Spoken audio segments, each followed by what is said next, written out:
Hi friends, నేను మీ సునీత.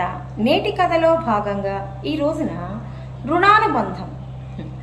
ఎవరైనా ఎప్పుడైనా కలిసి బ్రతకాలన్నా, విడిపోవాలన్నా, ఎవరితో ఎప్పుడు పరిచయాలైనా ఇవన్నీ కూడా పూర్వజన్మల కర్మల ఫలితంగానే రుణానుబంధం ఉంటేనే కలుస్తారండి. దానికి సంబంధించిన ఒక చక్కని కథని మీ ముందుకు తీసుకొచ్చాను. ఇలాంటి మరిన్ని మంచి మంచి కథలని మీరు చూడాలి అంటే ముందుగా నా కథల బృందావనం ఛానల్ని సబ్స్క్రైబ్ చేసుకోండి. నేను పెట్టే వీడియోని చివరి వరకు చూడండి, లైక్ చేయండి, కామెంట్ చేయండి, మీ ఫ్రెండ్స్ అందరికీ కూడా షేర్ చేయండి. ఓకే ఫ్రెండ్స్, ఒక రాజుగారు ఉన్నారు. ఈ రాజుగారికి గొప్ప శివభక్తుడండి. సంతానం లేదు. ఆ కారణంతో ఆలయాన్ని నిర్మించి ఆ యొక్క ఆలయ అన్ని కార్యక్రమాలు కూడా జరపడానికి ఒక పూజారి గారిని, ఒక బ్రాహ్మణోత్తముని పెట్టడం జరిగింది అక్కడ. ఇలాగా ఆయన అనేక పూజల ఫలితంగా ఒక మగ పిల్లవాడు జన్మించడం, ఆ పిల్లవాడిని పెంచి పెద్ద చేయడం, చక్కగా ఒక అందమైన సౌందర్యవతి అయిన ఒక అమ్మాయినిచ్చి వివాహం చేయడం జరిగింది. ఇక వాళ్ళ యొక్క తొలి రాత్రి, మొదటి రాత్రి ఆ రోజు చాలా సంతోషంగా గడిపారు. ఆ అమ్మాయికి ఆ కొత్త ప్రదేశంలో, ఆ కొత్త పెళ్లి కూతురికి నిద్ర పట్టలేదండి. నిద్ర పట్టని కారణంగా ఆ అమ్మాయి ఆ అంతఃపురంలోని తన యొక్క రూములో చూస్తుందన్నమాట. ఆ గదిని అంతా పరికించి చూస్తూ తిరుగుతూ ఉందన్నమాట. ఆ అర్ధరాత్రి తిరుగుతూ ఉన్నప్పుడు ఆ అమ్మాయికి ఒక ఖడ్గం, ఒక వరలోకి ఇలా బిగించిన ఒక ఖడ్గం కనిపించింది. ఆ ఖడ్గం అంటే కత్తి. ఆ కత్తిని తీసి ఆ అమ్మాయి చూద్దామన్న క్రమంలో ఆ కత్తిని బయటికి తీయంగానే ఆ కత్తిలోంచి ఒకలాంటి మెరుపు వచ్చింది. ఏంటి అంటే దాని యొక్క పిడికి, అంటే పిడి అంటే పట్టుకునే దానికి వజ్రాలు, వైడూర్యాలు, రత్నాలు, కెంపులు పొదగబడి ఉంది. అది రాజుగారి ఖడ్గం కదా. అలా పొదగబడి ఆ యొక్క మెరుపు క్రీనీడగా చీకటిగా ఉన్న ఆ యొక్క గదిలో ఆ యొక్క వెలుగు ఒక్కసారిగా కనిపించేసరికి భయంతో ఆ అమ్మాయి ఏం చేసిందంటే ఆ ఖడ్గాన్ని అలా విసిరేసిందనమాట. అలా విసిరేసరికి ఆ ఖడ్గం కాస్త వెళ్ళి అక్కడే నిద్రపోతున్న ఆ యువరాజు కంఠం మీద పడింది. ఆ యొక్క యువరాజు అక్కడికక్కడే ఆ పదునైన కత్తి పడగానే చనిపోవడం జరిగిందనమాట. ఒక్కసారిగా భయాందోళన పోయింది. తను చెయ్యాలని చేయలేదు పాపం. తన భర్తను తను చంపుకోలేదు. కానీ అలా ఒక పొరపాటు వల్ల ఆ యొక్క యువరాజు అక్కడికక్కడే మరణించాడు. ఈ వార్త అతని తండ్రి గారైన రాజుగారికి తెలిస్తే తనకి ప్రాణం ఉండదు, తన్ని చంపేస్తారు అన్న ఉద్దేశంతో ఆ అమ్మాయి ఒక ఆలోచన చేసింది. తెల్లవారింది. రాజుగారు వచ్చారు. తన బిడ్డ ఇలాంటి పరిస్థితులు చూస్తే ఎన్నాళ్ళు పెంచుకున్న ఆ తండ్రి మనసు హృదయ విదారకంగా ఏడుస్తున్నాడు. ఏం జరిగింది అంటే ఈ యొక్క శివాలయంలో నుంచి ఒక వ్యక్తి వచ్చి నేను పడుకుండిపోయాను, నాకేం తెలియదు, ఇలా నరికేసి వెళ్ళిపోయాడు అని చెప్పేసి చెప్పడం జరిగింది. ఈ యొక్క అంతఃపురం ఒక శివాలయం నుంచి ఎవరు వస్తారు అంటే వెతగ్గా అందరు భటులు వెళ్ళి ఆ శివాలయంలో ఎవరుంటారు? తను ఏర్పాటు చేసుకున్న పూజారి గారి. ఆ పూజారిని తీసుకొస్తే అతను ఏం చేస్తాడు? అది ఏమి చేయరు, నిస్సహాయత. అతను బ్రాహ్మణుడు.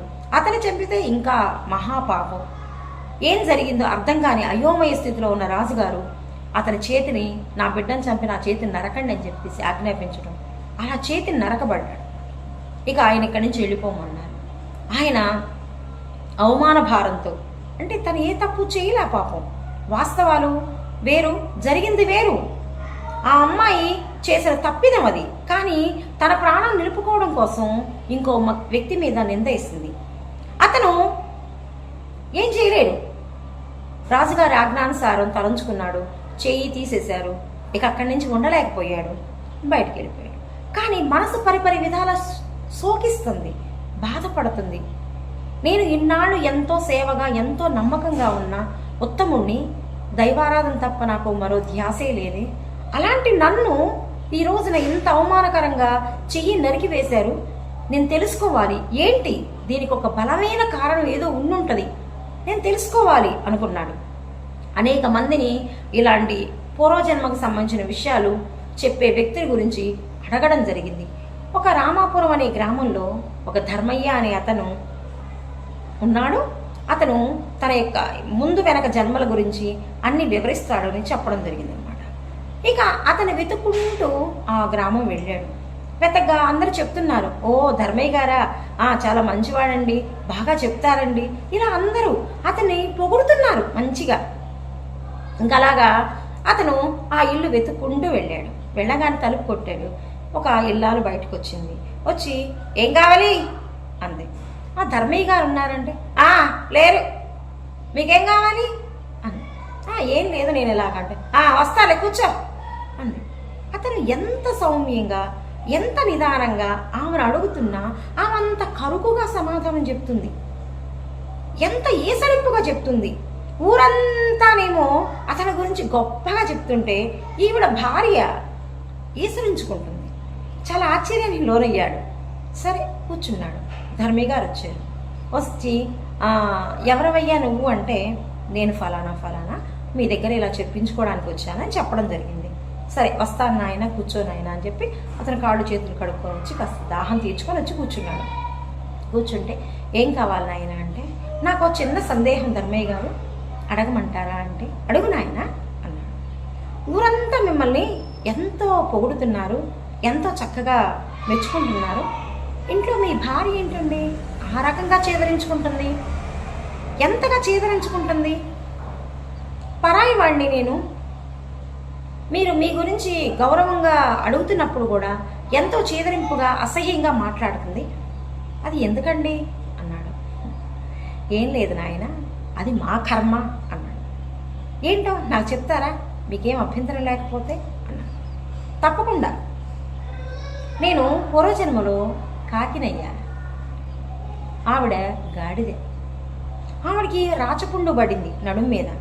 ఆ పుండుని ఈ కాకి రూపంలో ఉన్న నేను రోజు పొడుస్తున్నా, రావడం పొడవడం. ఆమె ఎంత బెదిరించుకున్నా నేను పొడుస్తూనే ఉన్నా. ఈ ఒక రోజున నేను పొడిచిన ఆ వీపు మీద ఉన్న పుండుని ఎంతగా పొడిచాను అంటే నా ముక్కు ఆమె యొక్క బొనికలోకి దిగబడింది. ఆమె ఎంత అల్లల్లాడిపోయిందో. నా ముక్కు బయటికి నేను రాగుదామన్నా రాలేదు, ఆమె విదిలించుకున్నా రాలేదు. ఇక అక్కడ చల్లటి నీళ్ళలో ఆ యొక్క గంగానదిలో ఇద్దరం కలిసి ఆ గాడిద రూపంలో ఉన్న భార్య మెల్లిగా దిగింది. దిగి ఆ యొక్క గంగానది ఉరబడిని తట్టుకోలేక మేమిద్దరం కూడా చనిపోవడం జరిగిందన్నమాట. ఈ జన్మలో మేము భార్యాభర్తలుగా పుట్టాము. ఆమెని ఆ జన్మలో బాధ పెట్టాను కదా, ఇప్పుడు నన్ను బాధపడుతుందన్నమాట. ఇది మా కర్మయ్య అనగానే చాలా ఆశ్చర్యానికి లోనయ్యాడు. సరే మీరంటే అది, మరి నేనేంటి, నా చెయ్యి ఎందుకు నరికేశారు అని ఇలా అన్నాడు. దానికి కూడా నువ్వే కారణం అన్నాడు. ఎలా అండి అంటే, మీరు ఆ జన్మలో ఒక సన్యాసి, ఆ అమ్మాయి ఉంది కదా యువరాణి, ఆ యువరాణి ఒక ఆవు, ఆ భర్త ఉన్నాడు కదా ఒక కసాయి. ఆ కసాయి ఈ యొక్క ఆవుని చంపడానికి బయలుదేరాడు. ఈ ఆవు అతని నుంచి కసాయి వాడి నుంచి తప్పించుకుంటున్న మీ కళ్ళ ముందు వెళ్ళింది.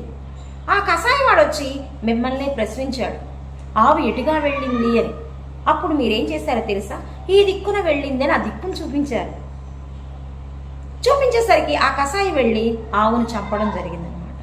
అందుకని మరుజన్మలో ఆ అమ్మాయి తన చంపిన ఆ కసాయివాడిని ఆ రకంగా తన భర్త అయ్యాడు. ఈ ఆవు కాస్త భార్య అయ్యింది. మిమ్మల్ని మీరు చూపించారు కాబట్టి మీ చెయ్యిని నరకబడ్డాడు. అంటే ఇవన్నీ కూడా రుణం, ఆ రుణాన్ని తీర్చుకోవడానికి ఈ జన్మలో ఈ రకంగా బాధ పెడుతూ చేయడం జరిగింది అని చెప్పడం జరిగింది. ఓకే ఫ్రెండ్స్, ఈ కథ ద్వారా మనం తెలుసుకోవాల్సింది, నేను చెప్పేది ఏం లేదు ఇక్కడ, మనం తెలుసుకోవాల్సింది ఏంటి అంటే, ఎవరు ఎప్పుడు ఎక్కడ ఎలా తారసపడతారో మనకేం తెలియదండి. ఇలా తారసపడే వ్యక్తులు రుణం ఉంటేనే, గత జన్మలో మనం రుణానుగ్రస్తులుగా ఉంటేనే మనం ఆ రుణం తీర్చుకోవడానికే అన్నమాట. Okay friends.